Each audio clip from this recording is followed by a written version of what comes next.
തിരികെ ഫ്ലാറ്റിലെത്തുമ്പോൾ പായൽ ഹാജരായിരുന്നു. അവളിപ്പോഴും പഴയതുപോലെ തന്നെ. അവളോട് എല്ലാം തുറന്നു പറയണമെന്ന് കരുതി ഓടിച്ചെന്നതാ.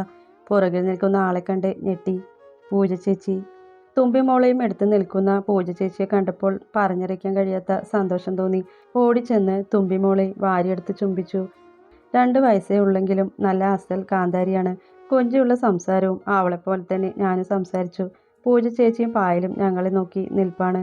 എല്ലാവരും കൂടി വിശേഷം ചോദിക്കലും പറച്ചിലും എല്ലാമായി കുറേ നേരം. ഉച്ചയ്ക്ക് ഫുഡ് കഴിക്കാൻ നേരത്താണ് പൂജ ചേച്ചിയുടെ ഹസ്ബൻഡ് വിമൽ സാർ കയറി വന്നത്. എല്ലാവരും കൂടി ഒരുമിച്ചിരുന്ന് കഴിക്കുമ്പോൾ വിമൽ ചേട്ടൻ ചേച്ചിയെ ഇടയ്ക്കിടെ തോണ്ടുന്നത് കണ്ട് ചിരി വന്നു. വിവാഹം എന്ന് കേട്ടപ്പോൾ മുതൽ പൂജ ചേച്ചിക്ക് ഭയമായിരുന്നു. താലി കെട്ടുമ്പോഴാണ് ചേച്ചി ചേട്ടനെ ശരിക്കും നോക്കുന്നത്. വിമൽ സാർ ആണെന്ന് അറിഞ്ഞപ്പോൾ ഒരുതരം പകപ്പായിരുന്നു. പൂജ ചേച്ചി ഒരിക്കലും വിമൽ ചേട്ടനുമായി അടുക്കാൻ നിന്നില്ല. നാട്ടിൽ വെച്ച് ചേച്ചിയെ കണ്ട് ഇഷ്ടമായി അങ്ങ് അമേരിക്കയിൽ പോയി ചേച്ചിയുടെ അച്ഛനോടും അമ്മയോടും കാര്യം പറഞ്ഞ് സമ്മതിപ്പിച്ച് സ്വന്തമാക്കിയതാണ്. എല്ലാ പുരുഷന്മാരും ഒരുപോലെയല്ല എന്നുള്ള തെളിവ് തന്നെയാണ് വിമൽ ചേട്ടൻ. ആ കളങ്കമില്ലാത്ത സ്നേഹം അധികമൊന്നും കണ്ടില്ലെന്നടിക്കാൻ ചേച്ചിക്കായില്ല. അതിനുള്ള തെളിവാണ് തുമ്പിമോള്. ശ്രേയക്കുട്ടി. അവരും നാട്ടിൽ തന്നെയായിരുന്നു. മംഗലത്തെ വീട് ഭദ്ര ചേച്ചി 4 പേർക്കും ഒരുപോലെ ഭാഗം വെച്ചു. ശാകേഷിൻ്റെയും ശരണ്യയുടെയും ഭാഗം വിറ്റത് വാങ്ങിയത് വിമൽ ചേട്ടനാണ്. മംഗലത്ത് ആരും താമസമില്ലാത്തതിനാൽ വിമൽ ചേട്ടനും പൂജ ചേച്ചിയും അവിടെ തന്നെയാണ്. ശാകേഷ് അമ്മാവനും അമ്മായും അമേരിക്കയിൽ തന്നെ. ശാകേഷ് അവിടെയുള്ള ഒരു നഴ്സിനെ വിവാഹം ചെയ്തു. വിവാഹബന്ധം ഏർപ്പെടുത്തിയ ഒരു കുട്ടിയുള്ള സ്ത്രീയാണ്. അമ്മായിക്ക് വലിയ താല്പര്യമൊന്നുമില്ലെങ്കിലും നല്ല പൂത്ത കാശുള്ളത് കൊണ്ട് ഒന്നും മിണ്ടാൻ പോയില്ല. വിമൽ ചേട്ടൻ പിറ്റേന്ന് തന്നെ തിരികെ പോയി. പിന്നെ അങ്ങോട്ട് ബാംഗ്ലൂർ മൊത്തം ഒരു കറക്കമായിരുന്നു. 1 മാസം അടിച്ചു പൊളിച്ചു. അവർ ഒപ്പമുള്ളപ്പോൾ മറ്റൊന്നും ചിന്തിക്കാൻ സമയമുണ്ടായില്ല. വളരെ നാളുകൾക്ക് ശേഷം മനസ്സൊന്ന് ശാന്തമായിരിക്കുന്നു. പക്ഷെ അതിനും അധികം ആയുസില്ലായിരുന്നു. കോളിംഗ് ബെൽ നിർത്താതെ അടിക്കുന്ന കേട്ടാണ് കണ്ണുകൾ വലിച്ചു തുറന്നത്. സമയം 2 കഴിഞ്ഞു. ആരെ ഈ നേരത്ത്? ഭവ്യ എഴുന്നേറ്റ് ചെല്ലുമ്പോൾ പൂജ ഡോർ തുറക്കാൻ പോകുന്നുണ്ട്. ഭവ്യയും പായലും വാതിലിലേക്ക് തന്നെ നോക്കി നിന്നു. വാതിൽ തുറന്നപ്പോൾ ചിരിയോടെ ഉള്ളിലേക്ക് കയറുന്ന ആളെ കണ്ട് ഭവ്യയ്ക്ക് തൊണ്ട വരളുന്ന പോലെ തോന്നി. വിഷ്ണു. പൂജ ചിരിച്ചു. പായൽ ഓടിച്ചെന്ന് അവൻ്റെ തോളിൽ തൂങ്ങി. വിഷ്ണുവിൻ്റെ കണ്ണുകൾ ഭവ്യയിലാണ്. അവൾ അവനെ നോക്കി പുഞ്ചിരിച്ചു.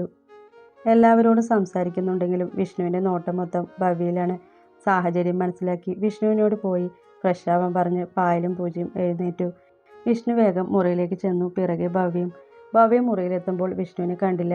പെട്ടെന്നാണ് പിന്നിലൂടെ ആരോ പുണർന്നത്. ഭവ്യ അങ്ങനെ തന്നെ നിന്നു. വിഷ്ണു ഏട്ടാ. മിസ്സിയുടി. വേഗം ഇങ്ങോട്ട് വന്നാൽ മതിയെന്നായി. നിന്നെ കാണാതിരിക്കാൻ പറ്റുന്നില്ല. വിഷ്ണു അവളുടെ തോളിൽ മുഖം അമർത്തി. കിടക്കാൻ നോക്ക്. ഭവ്യ തിരിഞ്ഞു നിന്നുകൊണ്ട് അവനെ നോക്കി. പിന്നെന്താ, കിടക്കാലോ. വിഷ്ണു ഭവ്യ പുണർന്നുകൊണ്ട് ബെഡിലേക്ക് മറിഞ്ഞു. വിടേട്ടാ, എനിക്ക് നല്ല ഉറക്കം വരുന്നു. എന്നാൽ ഉറങ്ങിക്കോ. വിഷ്ണു അവളുടെ നെറ്റിൽ ചുംബിച്ച് അവളെ മുറുക്ക് കെട്ടിപ്പിടിച്ച് കിടന്നു. ഭവ്യയുടെ കണ്ണുകൾ നിറഞ്ഞിരുന്നു. കാറിൽ പോകുമ്പോൾ ഭവ്യ മൗനമായിരുന്നു. ബ്രേക്ക്ഫാസ്റ്റ് കഴിഞ്ഞ് ഒന്ന് കറങ്ങാമെന്ന് പറഞ്ഞപ്പോൾ ഇറങ്ങിയതാണ്. ഭവ്യ തന്നെയായിരുന്നു ഡ്രൈവ് ചെയ്തത്. പരിചയമില്ലാത്ത വഴിയിലൂടെ പോകുന്ന കണ്ട് വിഷ്ണുവിൻ്റെ നെറ്റി ചുളിഞ്ഞു. ഇതെങ്ങോട്ടാ? പറയാം. പിന്നെയും ചെറിയ പോക്കറ്റ് റോഡിലേക്ക് കയറി. പകുതി എത്തിയപ്പോൾ വഴിയിൽ തന്നെ കാർ നിർത്തി. ഭവ്യ വിഷ്ണുവിനെ ഒന്ന് നോക്കി ഡോർ തുറന്നിറങ്ങി. ഒപ്പം വിഷ്ണു. അഡ്വക്കേറ്റ് ലക്ഷ്മണൻ എന്ന നെയിം ബോർഡ് കണ്ടതും അവൻ്റെ നെറ്റി ചുളിഞ്ഞു. ഗേറ്റ് കടന്ന് ഉള്ളിലേക്ക് കയറി നിന്ന ഭവ്യയുടെ കൈകളിൽ പിടിച്ചു നിർത്തി. ഇതെന്താ ഇവിടെ? ഭവ്യ തലതാഴ്ത്തി. പറയാൻ. അവൻ്റെ ശബ്ദം ഉയർന്നതും അവൾ ഞെട്ടി. അത് എനിക്ക് ഡിവോഴ്സ് വേണം. ഭവ്യ ഇടർച്ചയോടെ പറഞ്ഞതും വിഷ്ണു ഞെട്ടി. എന്തിന്?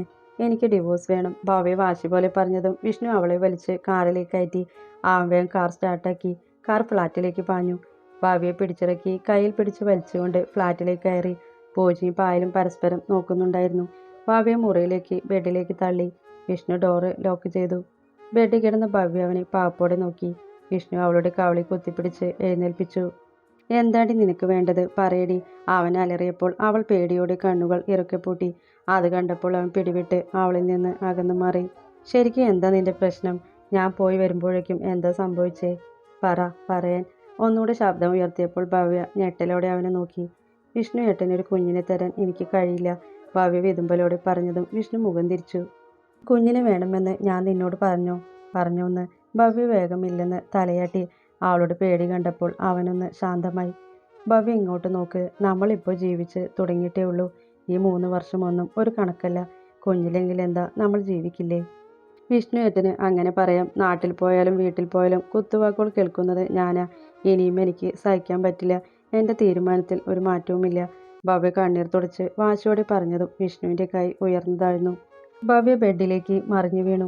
തൽക്കാലം നിനക്ക് ഡിവോഴ്സ് തരാൻ എനിക്ക് സമ്മതമല്ല. നീ കൊണ്ടുപോയി കേസ് കൊടുക്ക്. അവളെ ഒന്ന് നോക്കിയിട്ട് വിഷ്ണു മുറിക്ക് പുറത്തേക്ക് ഇറങ്ങി. അടികൊണ്ട് കവളിൽ കൈവച്ച് ഭവ്യ അവൾ മെല്ലെ മയക്കത്തിലേക്ക് വീണു. എങ്ങോട്ടെന്നില്ലാതെ കാർ പായുമ്പോൾ വിഷ്ണുവിന്റെ മനസ്സിൽ ഭവ്യ പറഞ്ഞത് മാത്രമായിരുന്നു. അറിയാമായിരുന്നു, മുമ്പ് 2 ആഘോഷം കഴിഞ്ഞതല്ലേ. പക്ഷേ കുഞ്ഞില്ലെന്ന് കരുതി വിട്ടുകളയാൻ പറ്റുമോ? ചങ്കിലിട്ട് കൊണ്ട് നടന്നതല്ലേ കുറേ കാലം. ഡിവോഴ്സ് വേണത്രേ. എങ്ങനെ അവൾക്ക് പറയാൻ കഴിഞ്ഞു?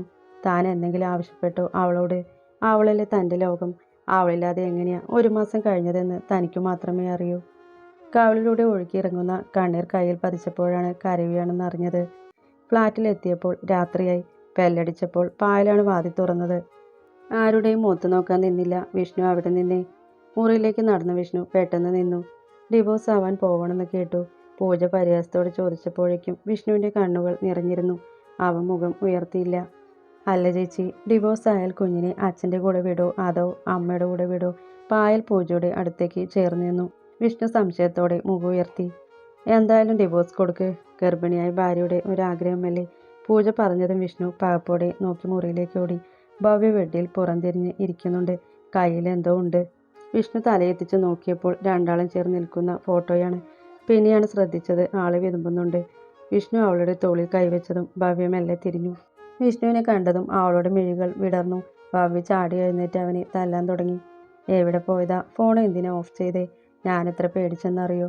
തല്ലുന്നതിനിടയിലും അവൾ കരഞ്ഞപ്പോൾ വിഷ്ണു ആ കൈകൾ അമർത്തിപ്പിടിച്ച് അവളുടെ മുഖത്തേക്ക് തന്നെ നോക്കി.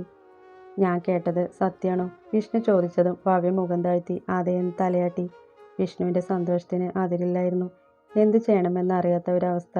ഭവ്യയുറുക്കെ കെട്ടിപ്പിടിച്ചു. മുഖം മുഴുവൻ തുരുതുരെ ചുംബിച്ചു. നാളെ എന്തായാലും നാട്ടിൽ പോവണം. ഇനി അവിടെ മതി.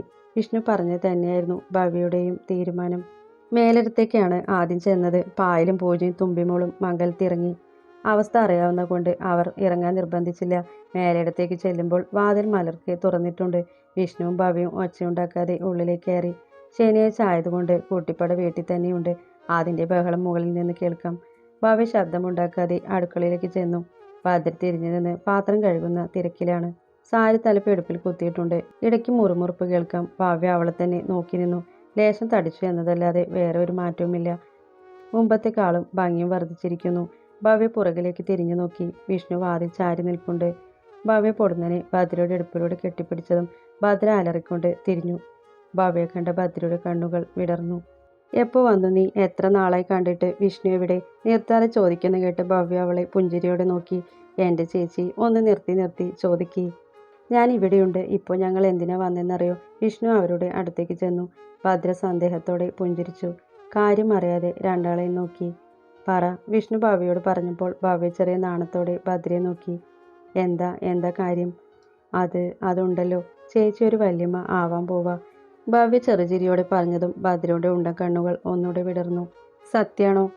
വിഷ്ണു ഒന്ന് മൂളി. ദൈവമേ, ഞാൻ വേഗം അമ്മയോട് പറയട്ടെ. ഭക്ഷണം കഴിച്ച് ഇപ്പോൾ കിടന്നേ ഉള്ളൂ. അമ്മയുടെ മുറിയിലേക്ക് ധൃതിയിൽ നടക്കുന്ന ഭദ്രയെ കണ്ട് ഭവ്യയും വിഷ്ണുവും പരസ്പരം നോക്കി ചിരിച്ചു. മക്കളെവിടെ ചേച്ചി? അവർ മുകളിലുണ്ട്. ഭദ്ര അമ്മയെ തട്ടി വിളിക്കുന്നതിനിടയ്ക്ക് പറഞ്ഞു. വിഷ്ണു വേഗം മുകളിലേക്ക് കയറി. ഭവ്യ താഴെ തന്നെ നിന്നു. രാഗിണിയെ തട്ടി എഴുന്നേൽപ്പിച്ച് കാര്യം പറഞ്ഞു ഭദ്ര. നിറ കണ്ണുകളോടെ തൻ്റെ അടുത്തേക്ക് വരുന്ന അമ്മയെ കാണുമ്പോൾ ഭവ്യയുടെ കണ്ണുകളും ഈറനായി. അമ്മയ്ക്ക് ഇപ്പോഴും വലിയ മാറ്റമൊന്നുമില്ല. കുട്ടിപ്പട്ടാളത്തെ നിയന്ത്രിക്കുന്നതിൻ്റെ ചെറിയ അവശതകൾ ഒഴിച്ച് മറ്റു പ്രശ്നമൊന്നുമില്ല. ഭവ്യയുടെ മുഖം കൈക്കുമ്പിളിലെടുത്ത് നെറ്റിയിൽ ചുംബിച്ചു രാഗിണി. എൻ്റെ കുഞ്ഞിൻ്റെ കാര്യമോർത്ത് കരയാത്ത ദിവസങ്ങളില്ല. ഇപ്പോഴെങ്കിലും ഈശ്വരൻ അനുഗ്രഹിച്ചല്ലോ. നേരിയത് കൊണ്ട് കണ്ണീരൊപ്പി രാഗിണി. ഞാൻ ചായ എടുക്കാം. ഭവ്യ രാഗിണി കരയുന്നു കണ്ടപ്പോൾ നിറഞ്ഞു വന്ന കണ്ണുകൾ തുടച്ച് ഭദ്രവേഗം അടുക്കളയിലേക്ക് നടന്നു.